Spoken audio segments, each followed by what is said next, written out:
बिस्मिल्लाहिर्रहमानिर्रहीम। अस्सलाम वालेकुम। जमाल अहमद आपके साथ हूँ। एबीपी न्यूज़ का डिजिटल प्लेटफॉर्म आप देख रहे हैं। वसीम मलिक साहब मेरे साथ मौजूद हैं। 26वीं आईनी तरमीम मंजूर हो चुकी। वकला कुछ कह रहे हैं इस पर, सियासी जमातों के रहनुमा कुछ और कह रहे हैं, साबिक जज जो हैं वो इस पर कुछ और कह रहे हैं।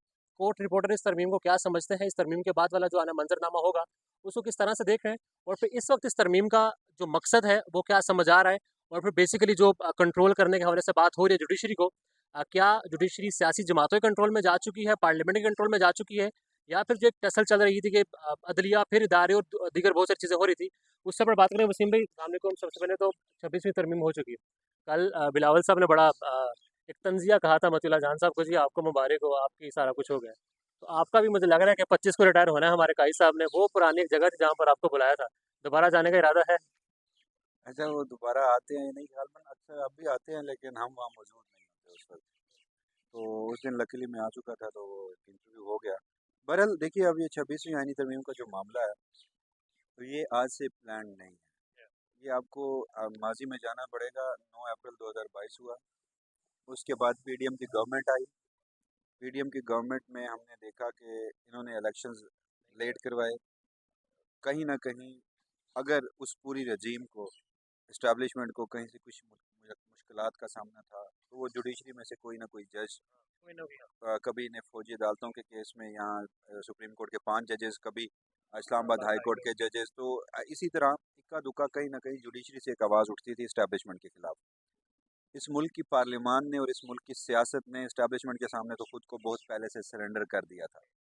तो फिर ये एक नया मंसूबा शुरू हुआ, उस पर बड़ी मेहनतें की गई। अब ये जो तरमीम आई है, ये तरमीम बराह रास्त अदलिया को कंट्रोल करने की है, और ये अदलिया को पार्लियामान कंट्रोल नहीं करेगी। अदलिया को वो कंट्रोल करेंगे जिनके सामने पार्लियामान ने सरेंडर किया। बाकी जितनी भी तरमीम है उन पे बहस हो सकती है, मगर ये जो 3 रुकनी जजेस पैनल है और फिर उसमें जो तरीकाकार है कि यानी एक पार्लियामेंट्री खसूसी कमेटी होगी जो 2 ताई अक्सरियत से ये सब करेगी, तो इसका मतलब ये है कि अब किसी ने चीफ जस्टिस पाकिस्तान बनना है तो वो फिर अपनी लॉबिंग करेगा। वो हुकूमती सर्कल्स के पास, क्योंकि इसमें मेजॉरिटी जो है उस पार्लियामेंट्री कमेटी में गवर्नमेंट की होगी, तो उसमें वो गवर्नमेंट के लिए फैसले भी उस तरह से नहीं देगा। आदला अदलिया में जितने भी फैसले चैलेंज होते हैं वो हुकूमतों के होते हैं, अपोजिशन के कोई फैसले चैलेंज नहीं हो रहे होते। तो वो इस हुक्मरान इत्तेहाद जो इस सूरत में है, ये जो माजी का था, उसकी फैसले जो है वो चैलेंज हो रहे थे। या जो गैर आइनी इकदाम इलेक्शन कमीशन करता है इस्टेब्लिशमेंट की जानिब से, तो वो लोग उठाए जाते हैं। हाई कोर्ट में रिट जुरिस्डिक्शन है, तो वो सारा मामला था। तो अब हर जज जो है वो लॉबिंग करें और फिर आप किसी को एक चीफ जस्टिस पाकिस्तान बना दें, और इसी में ही शामिल यही आजम नज़ीर तारड़ और ये सब लोग जस्टिस बंदयाल के दौर में कहा करते थे कि सीनियरिटी प्रिंसिपल से हम पीछे नहीं हटेंगे। तो फिर क्या हुआ? दूसरा जो इसमें अहम तरीन बात है, जो सबसे खतरनाक चीज़ है, वो है जो कॉन्स्टिट्यूशन बेंच है उसकी तश्कील से मुतालिक। अच्छा, उसकी जो तश्कील है वो जुडिशल कमीशन ऑफ पाकिस्तान करेगा। उससे पहले सुप्रीम कोर्ट को आपने डिवाइड कर दिया। एक आपने चीफ जस्टिस पाकिस्तान बना दिया, एक आपने प्रिजाइडिंग जज बना दिया। अब चीफ जस्टिस पाकिस्तान से भी प्रिजाइडिंग जज ज्यादा ताकतवर है। ये पॉइंट है कि जो प्रिजाइडिंग जज है बेसिकली, आप सीजे बैठ गया यहाँ जमानतों के फैसले करने के लिए, यहाँ पर वो प्लाटों के फैसले करेगा, मगर जो पूरा इख्तियार होता है मतलब आईनी बेंच के पास, आईनी मुकदमात, सारे आईनी मुकदमात ही है ना कि हुकूमतें गिरानी, हुकूमतें बनानी, उसके बाद वोट लेना। अब दौरे हाजिर में देखें तो 63 वाला फैसला के मखसूस सीटों वाला फैसला भी, फिर मुनहरिफ होने वाला फैसला भी। अब इस पे ज़रा आप बताइएगा कि क्या सियासतदानों ने ही आईनी बेंच बनाने की तरफ ये इसलिए बनाया कि जो सियासतदानों को वज़राए आज़म को अदालतें नाअहल करती हैं, निकालती हैं, हुकूमत का खात्मा करती हैं, रोका जाएगा इस सारी चीज़ को आईनी बेंच के ज़रिए? देखिए, ये आईनी अदालत एक चूरन बेचा जाता है कि चार्टर ऑफ डेमोक्रेसी में दो सियासतदानों, नवाज शरीफ साहब और मोहतरमा बेनज़ीर भुट्टो मरहूमा साहिबा का ख्वाब था। तो अगर इनका ख्वाब था, इन्होंने सिग्नेचर किए थे, ठीक है, हमने भी वो डॉक्यूमेंट पढ़ लिया, उसमें ये ख्वाब था, लेकिन उसमें बाकी भी ख्वाब थे। उसमें एस्टैब्लिशमेंट को सियासत से दूर करने का ख्वाब था, उसमें फ्लोर क्रॉसिंग को रोकने का ख्वाब था, उसमें खुफिया एजेंसियों को वजीर आजम के मातहत करने का ख्वाब था। बहुत सारी लेकिन आपने क्या किया? अब बिलावल भुट्टो जरदारी साहब का ही स्टेटमेंट इन कॉन्स्टिट्यूशनल अमेंडमेंट के खिलाफ चार्जशीट है कि अगर हम ये आईनी तरमीम ना कर पाए तो फिर आप जमहूरियत के लिए, वफाक के लिए, सालमियत के लिए और फेडरेशन के लिए दुआ कीजिए, उसको नुकसान पहुंचेगा। तरीका भी इस्तेमाल तो ब्रूट मेजॉरिटी, तो ये सियासतदान खुद खड़े होकर तस्लीम कर रहे हैं कि हमने इस्टेब्लिशमेंट के दबाव पर ये आईनी तरमीम की है। तो इस सारे मामले में जो मैं आपको बता रहा था, एक सुप्रीम कोर्ट का चीफ जस्टिस होगा और एक प्रिजाइडिंग जज होगा। प्रिजाइडिंग जज तो ताकतवर होगा ही होगा, जो 5 रुकनी आईनी बेंच में शामिल दीगर मेंबरान होंगे वो भी चीफ जस्टिस से ज़्यादा ताकतवर होंगे। तो ये एक नया यहाँ पर खेल बना दिया गया है और वो आईनी बेंच जो है वो जुडिशल कमीशन ऑफ पाकिस्तान बनाएगा। जुडिशल कमीशन ऑफ पाकिस्तान की जो साख्त है उसमें जो भी हुकूमत होगी उसकी उसमें मेजॉरिटी हाँ, होगी, वही होगी। वो अपनी मर्जी के आईनी बेंच बना देगा और अपनी मर्जी के फैसले लेता रहेगा। तो ये तो नुकसान है इस सारे हुँ। मामले में। मैं इसे मौजूदा सिनेरियो में नहीं देख रहा। आई तो ये मौजूदा जी, सिनेरियो जी। को मैं हाँ, लेके आई है। इधर ही मैं भी आ रहा हूँ कि ये अगर हम बात करें इस बेंच के हवाले से, तो ये आइन की सरबुलंदी या फिर आइन का एक अमलदारी के लिए नहीं है। इसको अगर लार्जर स्केल में देखा जाए, आज ये हुकूमत है, कल कोई और होगी। ये तो अदलिया उन्हीं के मातहत रहेगी जिनसे सियासतदानों ने छुड़वाना था अदलिया को।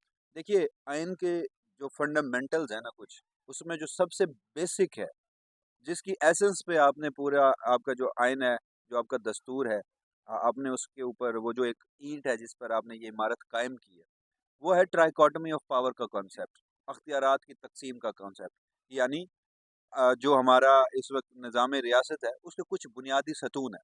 मुकन्ना एक सतून है, अदलिया दूसरा सतून है, एग्जेक्टिव जो है वो तीसरा सतून है और ये तीनों एक दूसरे के अख्तियारात को इंक्रोच नहीं करेंगे। ये पूरे आइन का एसेंस है, उसकी बेसिक्स है, हाँ। रूह है। लेकिन आपने क्या किया, आपने अब एस्टैब्लिशमेंट जो कि एग्जेक्टिव का एक हिस्सा है यार, वो कोई सतून भी नहीं है। सुकून नहीं है, इट्स वो पार्ट ऑफ उसने क्या किया, एग्जेक्टिव को भी अपने कंट्रोल में लिया, मुकन्ना को भी अपने कंट्रोल में लिया। पीछे रह गया था अब वो एग्जेक्टिव और मुकन्ना के साथ मिलकर अदलिया को इंक्रोच कर रहा है। इंक्रोच किस लिए कर रहा है?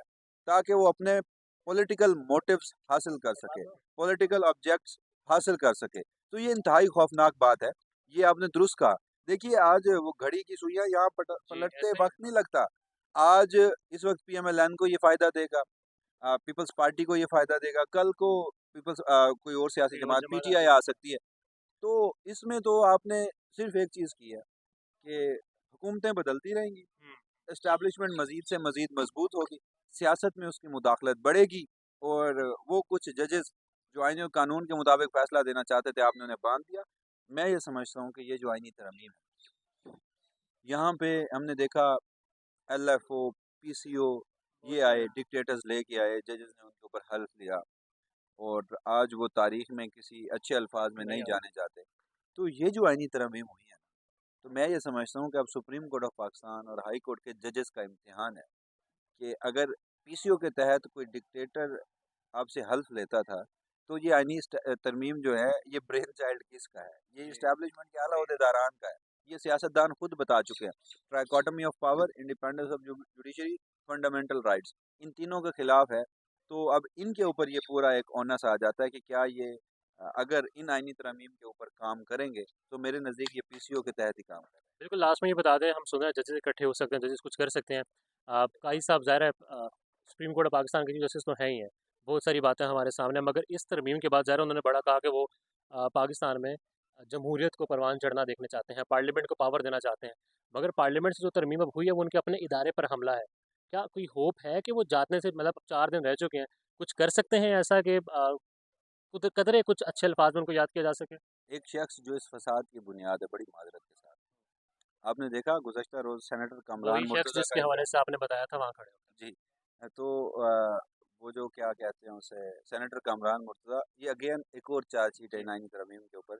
वो कल आए, मौलाना फजल रहमान की रिहाइशगाह के बाहर मौजूद थे। उन्होंने कहा कि हमें ये कहा गया है कि अगर आज आप आपने वोट नहीं ना तो वो दिया हो तो जाएगा। हम बाकी ओरिजिनल जो मुसवदा था वो मंजूर करवा लेंगे क्योंकि हमारे पास तादाद पूरी है। मौलाना भी पीटीआई के लोगों को कहते रहे कि यार कम नुकसान पे मान जाओ मान वरना जाओ, ज़्यादा नुकसान ज़्यादा हो हो। सकता है। तो वो बुनियाद क्या था?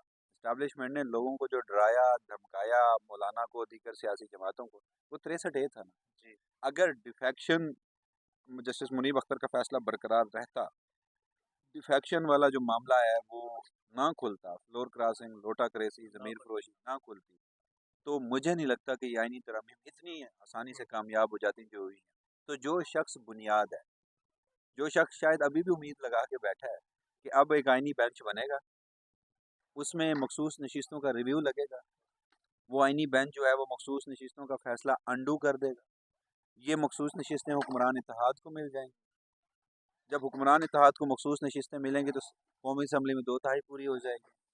सेनेट में जब केपी के इलेक्शन होंगे तो इन मखसूस नशिस्तें हुक्मरान इत्तेहाद को मिलने की वजह तो से और मिल जाएगा। ग़ालिबन 3 या 4 सेनेटर्स जो हैं, 2 पक्की हैं, हाँ, एक और हाँ, हो सकती 3 है। अगर 3 या 4 चलें 3 हुँ, सेनेटर्स भी हैं, वो इन्हें मज़ीद मिलते हैं, तो फिर इन्हें मौलाना की भी ज़रूरत नहीं है। हाँ, फिर इन्हें पाकिस्तान तहरीक-ए-इंसाफ के जो अगवा करने की अगवा ज़रूरत नहीं। करने की ज़रूरत नहीं है। फिर 27वीं आईनी तरमीम भी मुमकिना तौर पर तैयार हो सकती है, हाँ, जो कि 2-3 महीने बाद आए, जिसमें एक आईनी अदालत हो आईनी बेंच को ख़त्म करके और उसके काज़ी फ़रीसा साहब जो है उसकी सरबराही कर रहे और हों। इसमें ये भी हो कि एडहॉक जज लगाकर उसको सरबराह लगा सकते हैं। तो काज़ी फ़रीसा साहब ने तो मुझे लगता है कि उम्मीद नहीं छोड़ी। 25 अक्टूबर रात 11:49 पर भी उन्हें फ़ौजी एस्टेब्लिशमेंट और वफ़ाकी हुकूमत की सहूलतकारी करनी पड़ी तो वो करें। वेल वसीम मलिक साहब ने हमें बता दिया, अब देखते हैं 25 अक्टूबर को होगा क्या? आईनी बेंच हो या फिर आईनी अदालत। ये मामला पार्लियामेंट का, सियासी जमातों का नहीं, मामला एस्टैब्लिशमेंट और जुडिशरी का है और फ़तह इस वक़्त एस्टैब्लिशमेंट के खाते में जा रही है।